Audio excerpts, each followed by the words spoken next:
What's up, everybody? Today's going to be a little different. We're going to build a Telecaster. And rather than me talking too much, we can just jump right into it.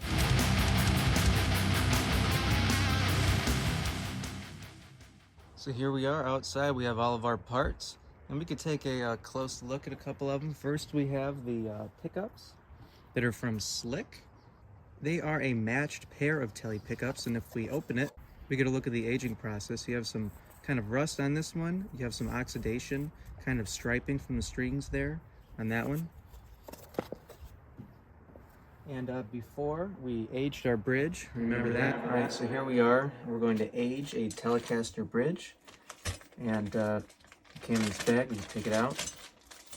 So we have our screws and the Allen wrench here, and then we have our screws on the bottom. It's nice and shiny right now, but I'm going to remove these screws, and then I'm going to take some sandpaper to this to mess it up, and then we're going to do a little something else. So first, what we could do is we could just scratch it up a little bit. You can use different shape tools to get different kind of shaped dings in it. And I have sandpaper, some that's been used a little bit and some that's new. You don't want to be too perfect. You don't want to overthink it too much. And we're getting that type of effect. I'm going to continue to do that a little more. So now that we have this kind of brushed steel look, we're going to do something with a kind of chemical reaction. We're going to put that in here. And on top of that, we're going to put a bunch of salt. And on top of the salt, we're going to add some vinegar. Alright, so we let it sit in the vinegar, and then I'm going to let it dry for 20 minutes. And we're going to come back and we're going to put hydrogen peroxide and more salt. And so you let it sit in the vinegar so it can etch the metal and kind of corrode it, so you can let it sit for longer. We're probably going to do this a second time and let it sit for longer, but you can see it started to corrode it a little bit. So we're going to put a little bit of salt in the bottom.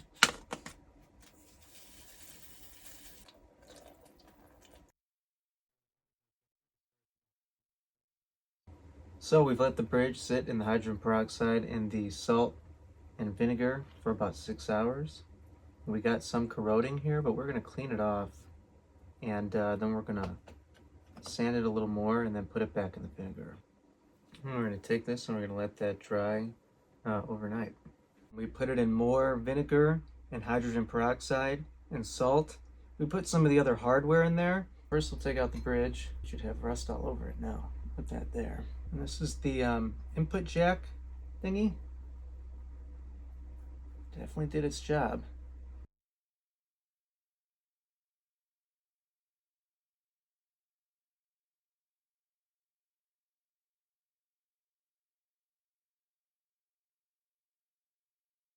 Remember that? That's how it came out there. And then we have our body. You already saw that. We have our neck over here. We have our pickguard. We'll take the plastic off and we'll age that a little bit. But the next thing we could take a look at is the control plate. In this case, it's from 920D. It has four-way switching, which can go between the two pickups, and then it can go into series and parallel as well. So kind of like humbucker kind of stuff. And so if we open this, we have packaging on top and bottom, and here's how it looks with really nice cloth wire, and the plate and all of that good stuff already wired up. But we're actually going to change this plate and these knobs out to aged hardware. The control plate I did, and the knobs we got from GFS. So we'll do that in a moment. But if we kind of place that right there, we can start to get an idea of what the build will look like. And you place the neck in here. And one thing I noticed right away is the neck pocket is kind of loose. So we're probably going to have to put maybe some wood in there to keep it straight, but it does kind of it wants to move this way. But we put it in and take a look at it like that, put the bridge in, and you start to get an idea of what we're working with. So the first thing we're going to do is we're going to beat up that body. We're going to age it and relic it. And so we have some tools to do that. Take the neck out, take the pickguard. We're going to age and relic the pickguard too. And we're going to change these out as well. So to age this, we have some steel wool and sandpaper. And then we have a screwdriver. We have a multi-tool We have some keys. We have our aged hardware, the rusty hardware that we can leave over there. We have a wire brush for aging. And then we have a scraper to scrape the side of the body. And so the first thing we're going to do is we're going to take the scraper and we're going to take this screwdriver. And we're actually just going to impress on the side here, because what we want to do is we want to get this paint to break up. So I'm just going to keep pressing back and forth on this paint and apply pressure. Eventually that paint will start to crack. And you can do that with a multi-tool, with this here too. It's easier to do it two-handed. And you kind of just want to go back and forth on the part of the guitar that you want to chip away. So we have the upper horn up here. We want it to break away a little bit. We definitely want it to break over here. This is the main spot where Teles or guitars will start to wear first. So we're already making an impression on the side, leaving some markings which come off really easily. But eventually that paint will start to crack. You can also start hitting it to maybe break that paint and chip it away. So we could already start seeing it's already started to chip there. A nice crack there in the finish. So right away now it's starting to crack that finish, that top coat, which is what we want. We just got a nice crack right there. We went all the way down to the wood, and that's the kind of stuff that we want. Another little crack there. All good stuff. There's really no wrong way to Relic. And then don't forget to flip it over and do the back. So we started to get some nice chipping in the spots that we want it. And I'm going to take some steel wool. This is grade 0. And I'm just going to rough it over the whole thing to kind of take some of the shine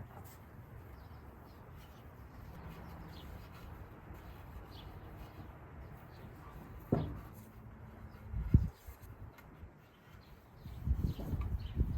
And so now we've instantly taken a ton of the shine down. We've made it less sticky. It's a lot more smooth. And so now we're going to come in here with the scraper, and we're really going to try to take some of this wood off. And so we have the scraper here with a razor. It's pretty self-explanatory. We just use it to scrape the side here, get off the paint. And we already have it started here, so this will be the best area for it. Yeah, it takes it off like nothing.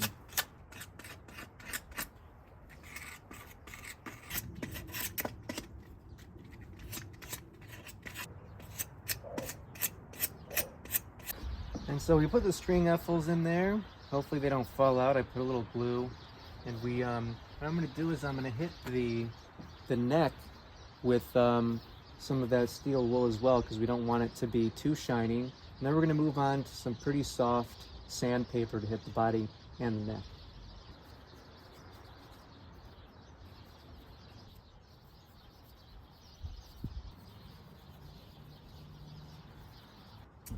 And then for good measure, we can add some dings to the headstock, as all good Relic guitars have, all good Teles have some nice dings on them.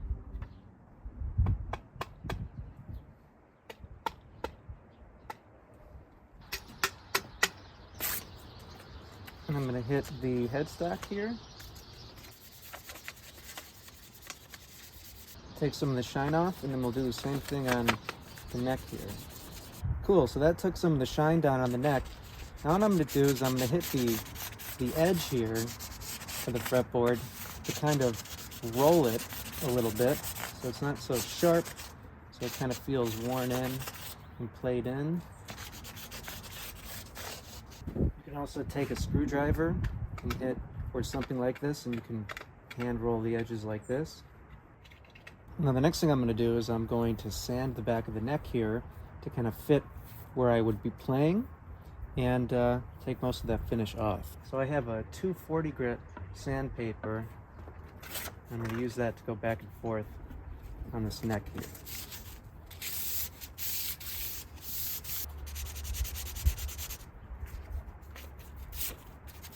Now we're going to hit it with something softer. This is 150 grit, and we'll get in there to smooth it out a little bit. So we're gonna wipe this down so we can get some of this dust off, and then we're gonna put True Oil on the back of this neck. So it's crazy smooth right now, and it's gonna be even better when we put that True Oil on there.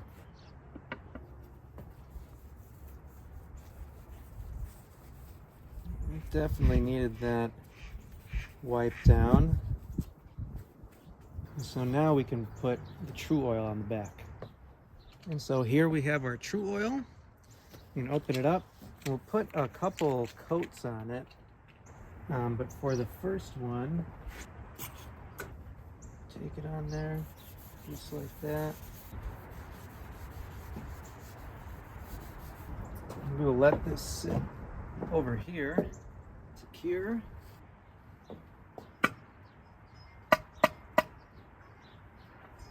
I'm just going to put some overall things on the body.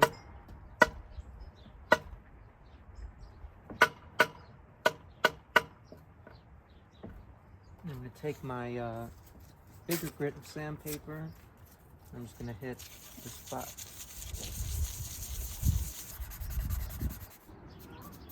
I'm going to take the steel wool, kind of clean it up a little bit. You can take a softer grit. And I also have a wire brush. You can hit it with that.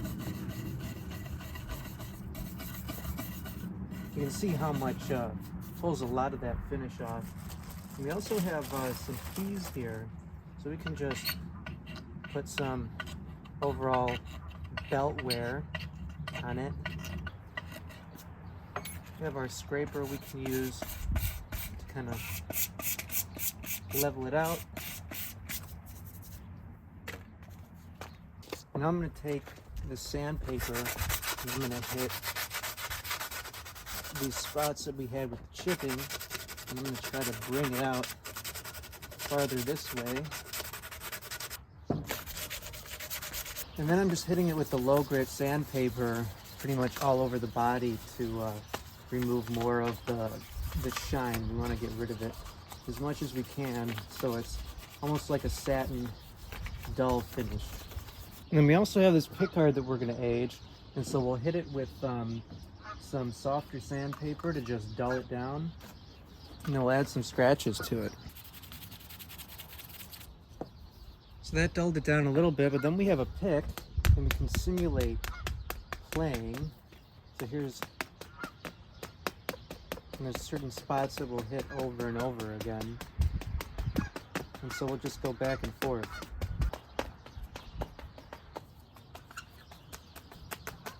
And then we can just hit it with a screwdriver to put some nice deep marks into it.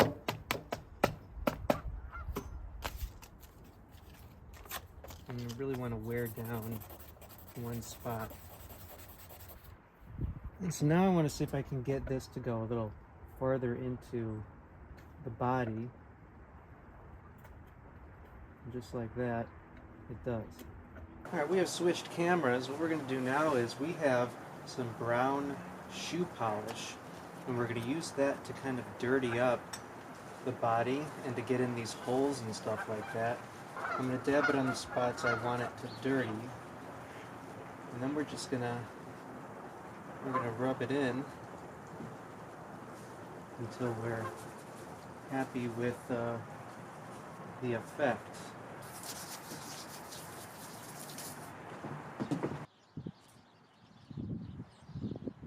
And then we need to loosen these here to take out the pots and everything in the back. Here's the one we aged. We just set it together just like the other one was. And then we'll put the aged knobs back on instead of the new shiny ones that it came with. And so these knobs are also from GFS. And just like that, we now went to an aged control plate look. Keyed the output jack down over here, grab a hold of it, and there we are. For the cup here, we also have aged the little cup. So we're going to have to take, in similar fashion with our wrench, so it's the nut and the washer, tighten that as much as possible, and then this fits right in there. We just have to knock it in with a hammer.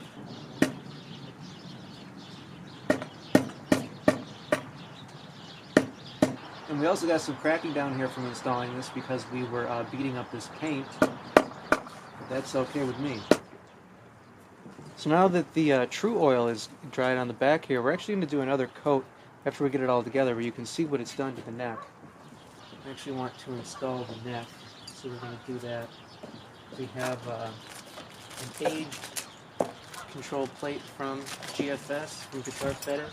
We're going to take this neck, put the neck in like this, and we'll put them in just till they're tight, not overly tight. For all this stuff.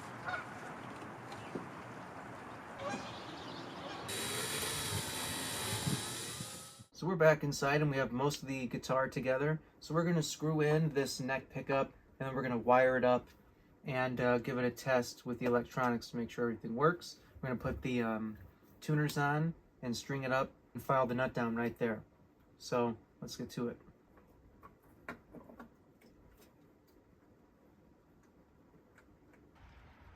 And so we had an issue with this pickguard where it wasn't fitting in the guitar. It was a little too far right here. So we're going to use a Dremel rotary tool to bring that down a little bit to hopefully fit nicely in that pocket.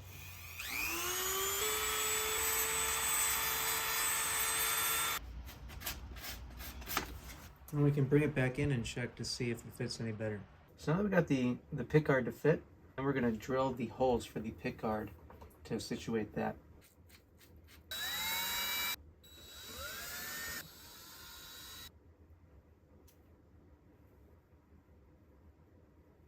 And for the tuners, we have Fender vintage aged 6-in-line tuners, and so we're going to install those now.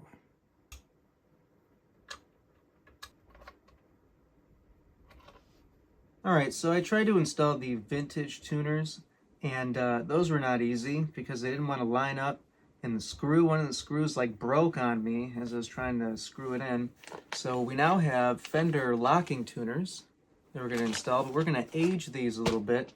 And to do that, we have sandpaper. This is 800 grit. We have some steel wool.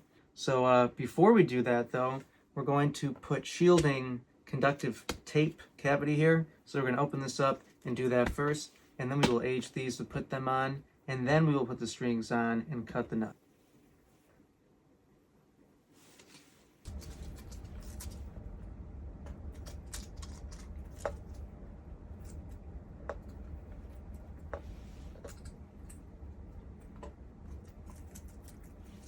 And so here's what that looks like up close now that it's done.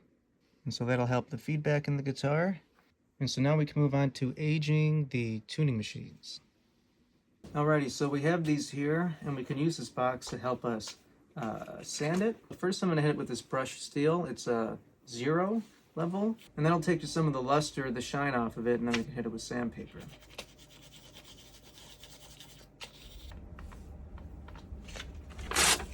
And now we can hit it with some sandpaper. So the issue we had is we had a screw break off from the vintage tuners, and it's poking out a little bit. So we're going to use this Dremel to kind of file it down to be even with the wood, so we don't have an issue when we're trying to install it. Alright, cool, so that's all nice and smooth and even there. And I also wanted to use the Dremel to just kind of mark up a couple other spots on the body, so we can do that now.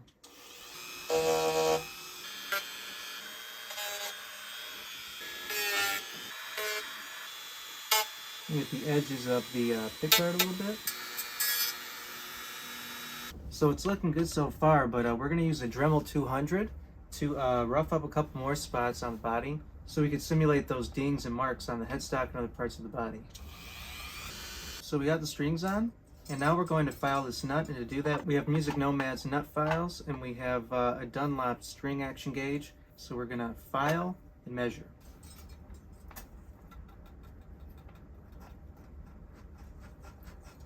One of the nice things about Tellies and Strats, when they're not back routed, is you can just get to everything from the front, basically after you take the pickguard off. But we don't even need to do that. For this one, you take off the control plate in the bridge, cape on the first fret, and we'll loosen these, and then we'll get into tightening that up. Now we have access to this pickup. So we're going to take this pickup out, put the new one in, and then open up the cavity to wire it up. So we have the screws and we have a couple springs that we need to be mindful of, and that's really all there is to it. We take this one out and put the new one in. And then we have our new pickup, which is a Twisted Tele custom shop. We're just using the bridge. It has the same color wires that do the same things. White is hot and black is ground. You put that back in there. First thing we'll do is feed these wires through, which can be a pain in the butt, and then we will screw it in, and then we will wire it up.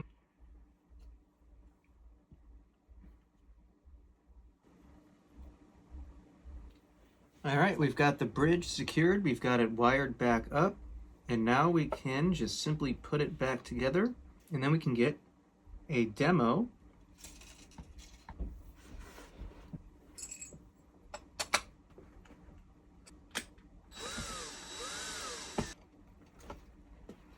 Sweet, everything is together, and now we just need to tune it up and do a test to make sure that the electronics are working.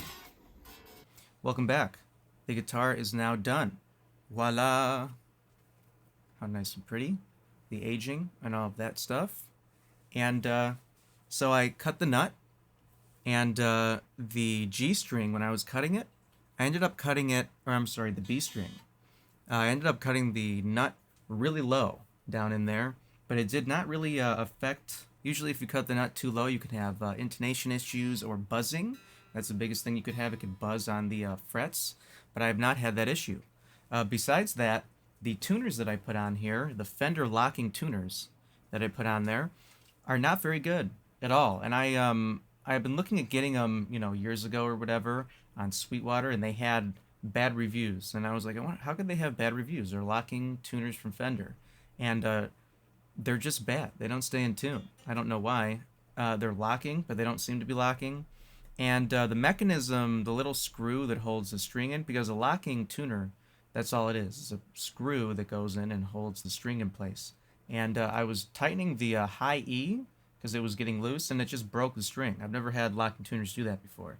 So they break strings, and they don't stay in tune very well. And they're not even really what you're supposed to have on like a vintage aged Tele. You should have like the vintage small button on there. But I tried to put those on, and they didn't want to go on, and so I opted for this. And I was like, well, there's the screw holes in the back now, and so it's almost like it's been aged. Sometimes you see like an older guitar, and they've changed the tuners, and so there's screw holes in it. And like vintage, when they age, when they artificially age their guitars, they put fake screw holes in it. And I was like, well, that's kind of cool. It's like somebody upgraded and put modern locking Fender tuners on it, but they're not good. They're not very good, but that's okay. We want to hear what it sounds like. So we can plug it into a tube amp first, and then do a simulated amp next to hear what it sounds like. So we have a Hughes & Kettner Tubemeister 20 tube amp into a Vintage 30 speaker and a Mesa Boogie cabinet, and we can hear what that sounds like. We can tune it up because, like I said, the tuners are not great. It's not terribly out of tune. Let's tune it up first. Dare I say it's in tune? Yeah, maybe cutting the nut better and just letting it kind of settle into itself. The tuners have gotten a little better.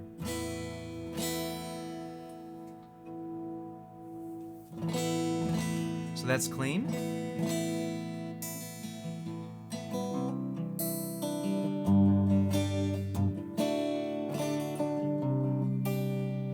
That's on the bridge. So custom shop Twisted Tele in the bridge. That's what you're hearing.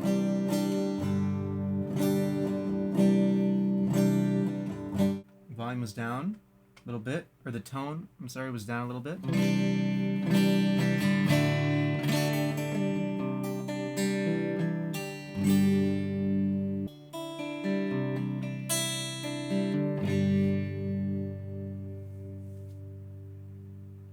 Nice sustain.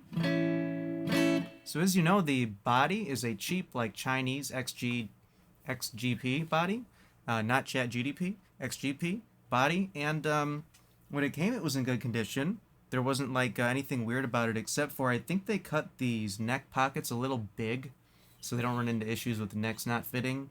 And so it's not the tightest neck fit, but that doesn't really matter because you know, people would tell you that makes a big difference in tone and sustain and things like that. I don't think it really matters because of the neck plate, as long as that's nice and solid, and you don't need a neck shim. I didn't need anything like that. The ferrules didn't want to stay in; they weren't the right size, and so I had to like glue them in. That was kind of annoying.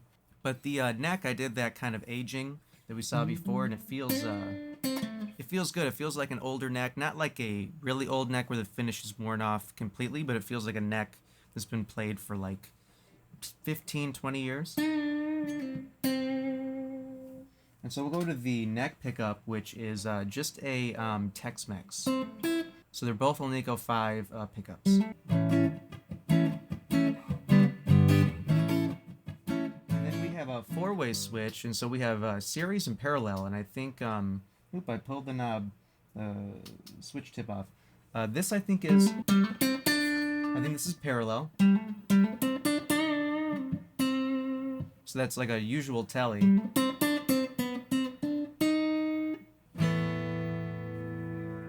And then we have parallel, which is more like a humbucker.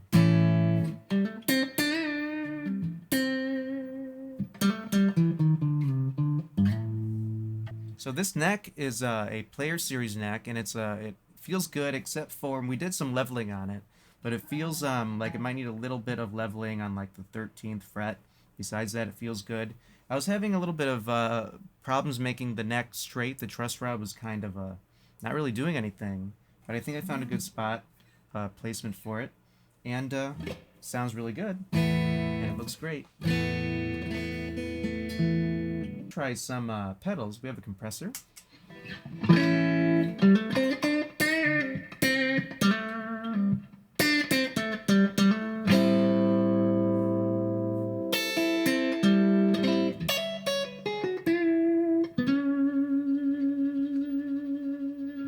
We can add a tube screamer on top of that.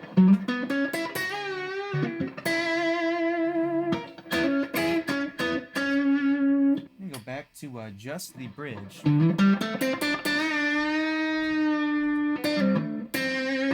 So that bridge pickup sounds amazing. It's a custom shop pickup, so it should sound amazing. It do sound amazing. And go back to the neck.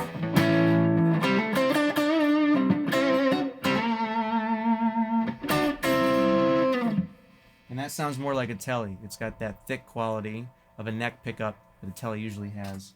But that was for kind of low gain sort of stuff. We still have one more. We have a rat type distortion we could try.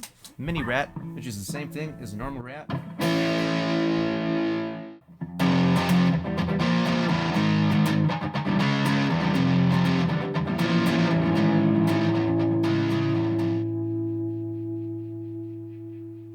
We could try that with a chorus pedal, and we'll go back to the bridge.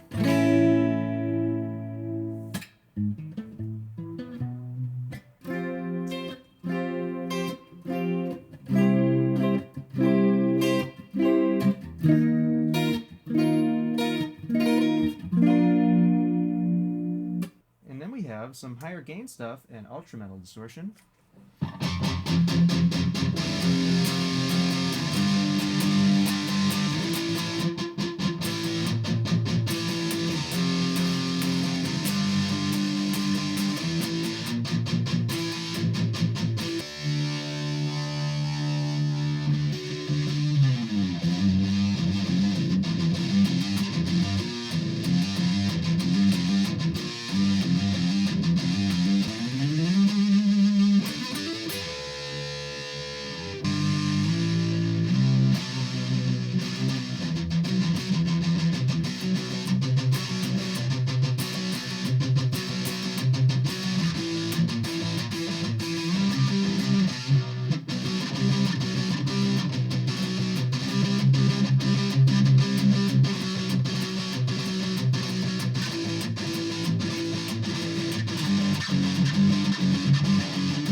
So it sounds good through a tube amp, that's for sure. We'll go back to clean. It sounds really good clean. It sounds good overdriven. This bridge pickup sounds just great in general.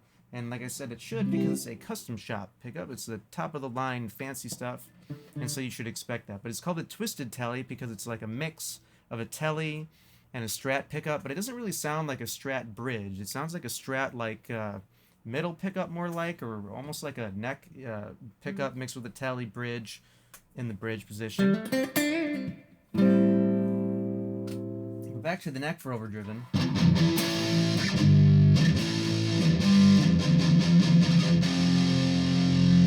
So definitely not as much clarity. It's that bridge pickup that I end up using the most. And I usually don't love the telly bridge sound, but here I do. I love it. It's amazing. It's a great pickup. So much clarity and punch and definition, and it's a little overwound, so it's really powerful in a great way. So we can try it with a simulated amp, and for that we'll use Neural DSP's Gojira, and we'll see how that sounds. Then we can wrap it up. Thank you for watching. If you enjoyed this, please subscribe. I would appreciate it.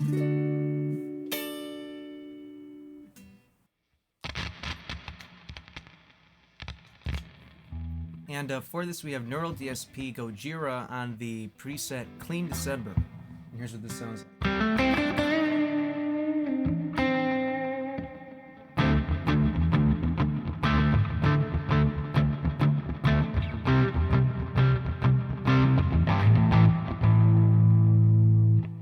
And we will go back to the neck pickup.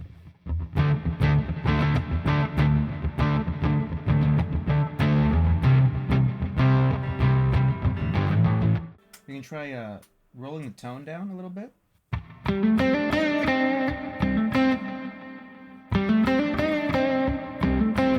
the way down. And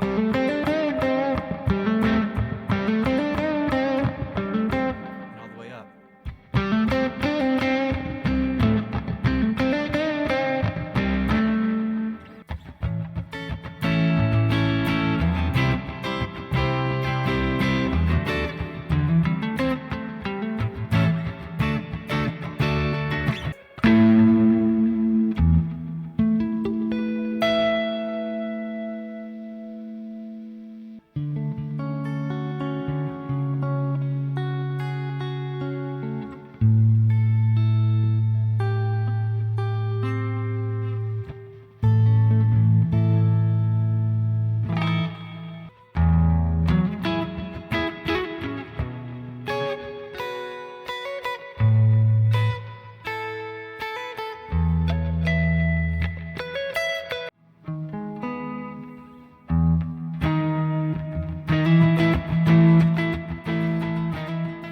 So yeah, that was some tones you can expect through a simulated amp. And so that's about everything I think we could do. We've heard the guitar, we've built the guitar.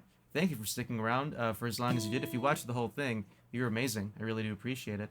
And until next time, take care and be cool and play tellies.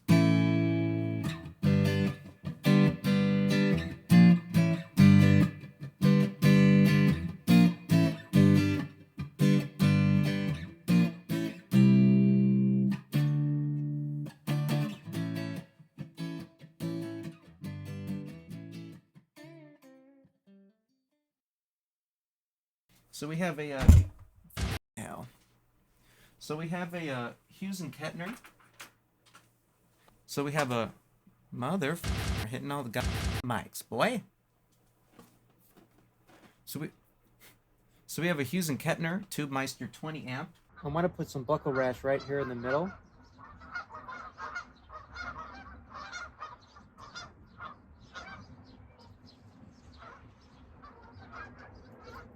I want to put some buckle rash right here in the middle, and I want to extend this damage out here a little bit.